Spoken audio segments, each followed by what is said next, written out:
It's an immense honor and pleasure to uh, to conclude January 2024 edition Living Histories with Pavitra Sen's talk. Pavitra, please take it away and tell us about living many, many histories. Okay, thank you, Sri, for asking me to talk about my career as an industrial physicist as well as my early life. So I was born and grew up in Calcutta, India, which was an incredibly culturally rich and vibrant city. It was center of music, film, and literature. So my father stoked my interest in science. He was a chemist for Indian government. The physics high school teacher made me very interested in physics, and also a math teacher lent me a book to teach myself calculus, and I learned calculus in 8th grade. So I was not a good student because it's a lot more fun to be a bad kid than a good kid. There are too many fun things to do. I used to hang around with these two brothers that were my next door neighbor and did some stupid things like climbing over a bridge and learning how to jump on and off a moving tram car. So I was a goof of artist. My sister was a star student and became a well-known singer and dean of fine arts at a university. I also hated learning by rote, and I didn't do well at the exam, and I was deemed a mediocre student, and I didn't get into the best college. Freshman, my phone is just going crazy.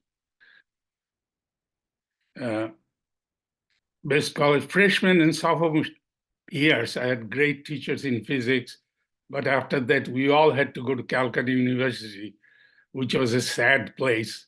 Long gone were the days of people like Raman, Bose, Saha. A typical exam question would be write an essay on Fourier series. We had to take practical exam where after 2 years of college, you're assigned a random experiment, and those exams ruined my grades. But also I spend a lot of time on music. So my trajectory changed when I got a scholarship to go into Shah Institute of Nuclear Physics in Calcutta and met some serious scientists like Binayak Dattarai, who was the best teacher I have ever met. Pavitra, Yeah? do you intend to move forward the slide? Not yet. Okay, thank you. So, so I'm just on this slide. I'm talking about Binayak Dattarai, and I spent a year there. After that, I went to University of Chicago, where my thesis advisor was Morrell Cohen, who used to do physics, but that year I joined his group. He switched to mathematical biology, started to study slime molds and stuff like that.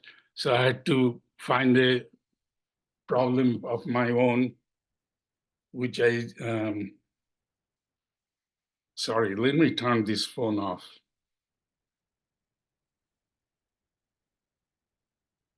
Don't have to do that.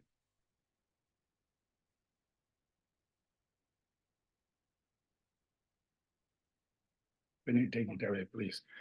Okay, so Morrell was never there, but it was great. So we had to, find a problem on our own.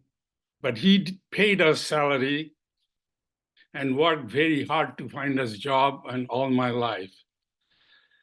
So after that, I wrote some papers and some PRLs, but I had very great difficulty in finding jobs. But with Morrell's help, eventually I found a job working with some experimental bosses in Xerox Palo Alto. There it was good because they were always asking me to look at their experimental data. And, and I learned how to interact with the experimentalists. Then again, with the help of Morrell Cohen, I got a job in Schlumberger Research. It was in Connecticut at that time. And I was able to entice my friend David Johnson from Chicago to join me. And we had really great time there. Two of us were able to persuade Bert Halper into becoming a consultant. So anybody who knows Bert knows that you are an imposter in physics because he's a giant in intellectual power. So when I first joined Schlumberger, I started to work on, no, let me back up. In Schlumberger, I worked on a few interesting problems, and I would like to give you an idea of what kind of problems industry works. So Schlumberger's basic job was to look at porous rocks. When the oil companies drill a hole, the Schlumberger would lower some instrument and measure properties of rocks. Pavitra, Oil-bearing rocks, yeah. sorry to interrupt, but do you want to angle the laptop again? Your face is cut off. Is it okay? Yep. Oil-bearing rocks are porous like sponges, where the pores are filled with oil and salty water. The main task is to where the oil is, how much oil is there, and how recoverable it is. So one of the bread and butter business was to determine how much water is there, because the rest of the hydrogen signal is oil. I mean, they had tools like neutron slowing down. They had a fantastic linear accelerator. They lower and generate pulse neutrons, and the neutrons are slowed down mainly by hydrogen, so they could get a signal telling them how much hydrogen is there. So if you could tell them how much water is there, you can tell them how much oil is there. So when I joined Schlumberger, they were trying to build a dielectric tool, which was originally motivated by the fact that the water has a dielectric constant of 80, rock has about 5, and hydrocarbon is 2. So if you measure dielectric constant, you should get the water fraction.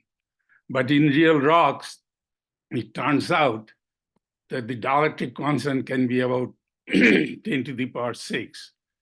So how can it be that 80 plus 2 becomes 10 to the power 6? So here I have plotted schematically the dielectric constant of a rock filled with water as a function of frequency. At high frequency, it goes close to 80, which is shown in black. But then I found that there is some geometrical effect present due to plate-like grains. So these plate-like grains basically act like thin capacitors. If the capacitors are thin, they give rise to a high effective dielectric constant. And these capacitors, imagine they're hung parallel to the rest of the rock. So the rock dielectric constant goes up. Then there is some electrochemical effect, which gives rise to the big dielectric constant. So I'll explain this a little bit more detail, but before I forget, much later, this student from Harvard, Jian Chiang, who used to work with me, he figured out in about 5 years ago, there is a universal dielectric enhancement from externally induced double layer, which without any zeta potential, what I mean is that when you see the clay particles are charged, they have charge defects they have aluminosilicate layers, and sometimes an aluminum gets replaced by magnesium or something, and that leaves a fixed charge in the lattice, which are balanced by some ions like sodium outside, which becomes mobile in the presence of water. So this is called double layer, and this is called zeta potential. So this double layer gets polarized in presence of AC field and gives rise to a huge dielectric constant because you have an excess of plus current in this area. The second set of problem we looked at is the non-Gaussian processes in, can you see my face? Non-processes in restricted geometry. As I said, the pore spaces are like sponge, and just imagine a pack of sands, and oil and water molecules have to diffuse through them and flow through them. So there is a, usually the diffusion problem can be treated with Gaussian processes, the diffusion equation. But you know that when you have restriction, the processes are no longer Gaussian. And the simplest example we can find in Chandrasekhar's Reviews of Modern Physics article, that if you have a plane absorbing surface or a reflecting surface, the random walk either gets absorbed or bounces back, and the total propagator or distribution is a sum or difference of Gaussians. So this is for fancy, simple plate-like geometry. What happens when you have connected pores, and how do the non-Gaussianity manifest? So the connected porous media, we figured out as to read this paper by Koch, says, can you hear the shape of a drum? Which basically asks the question that can you deduce some geometrical information from the eigenfunctions, eigenfrequencies of a drum? So using those ideas, we are able to figure out some short-time asymptotic limit. In the long time, what happens, imagine, these random walkers or the water molecules or oil molecules are bouncing back from these various grain surfaces, and you can use multiple scattering technique to get a long time limit, which has information of the tortuosity of the pore space.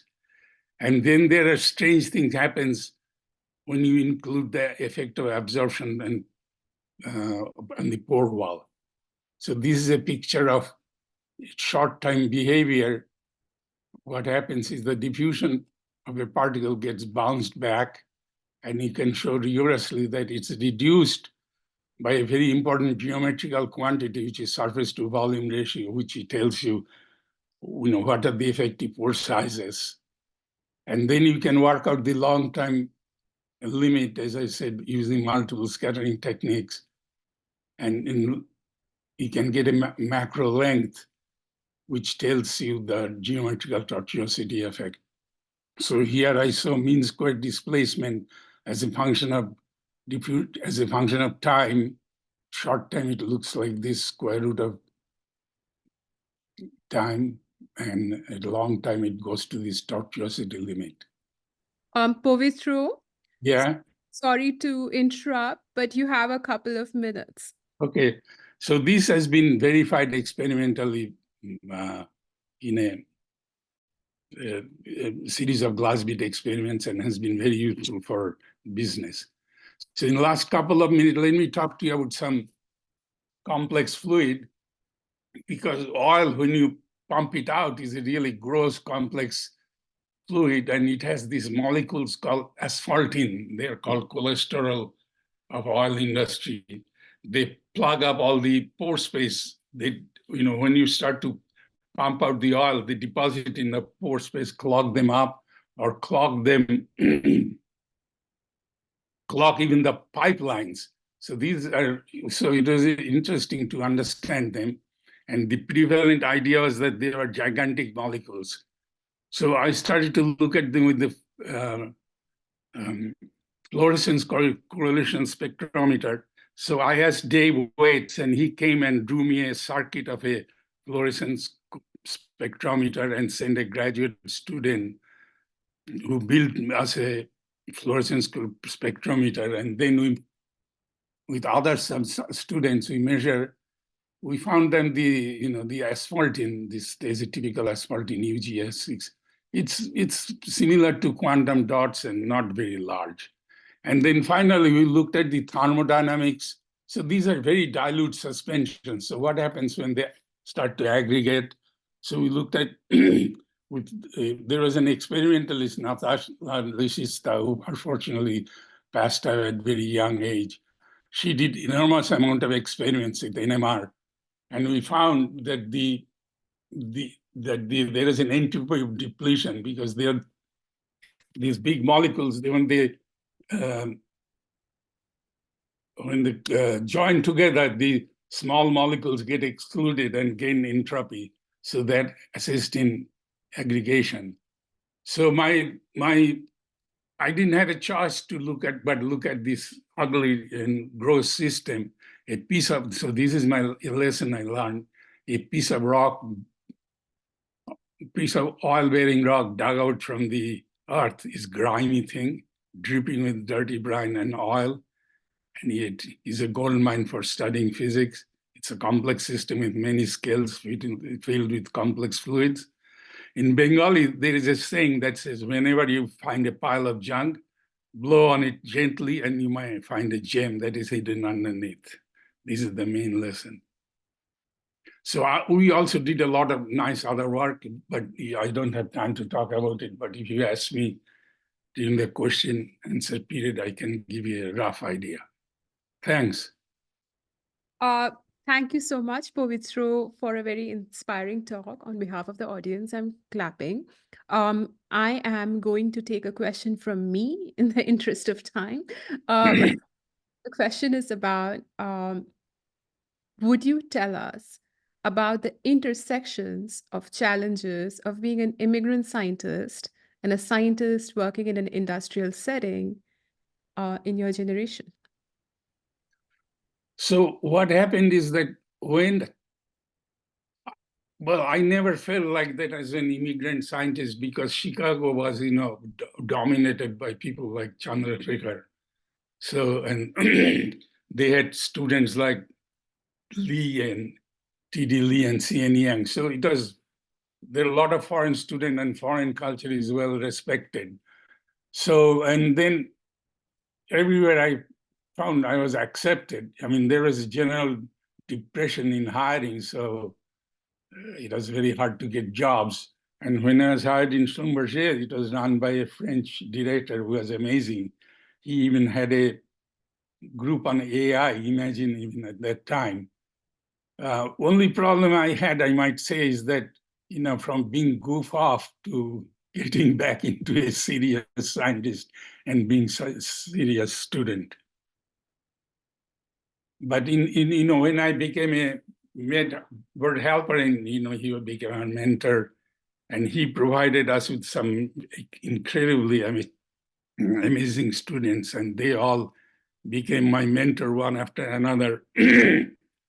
And I had tremendous amount of time. And even I had two great students from Calcutta, which made me feel really happy because Calcutta was a really bad place for science at that time when I grew up.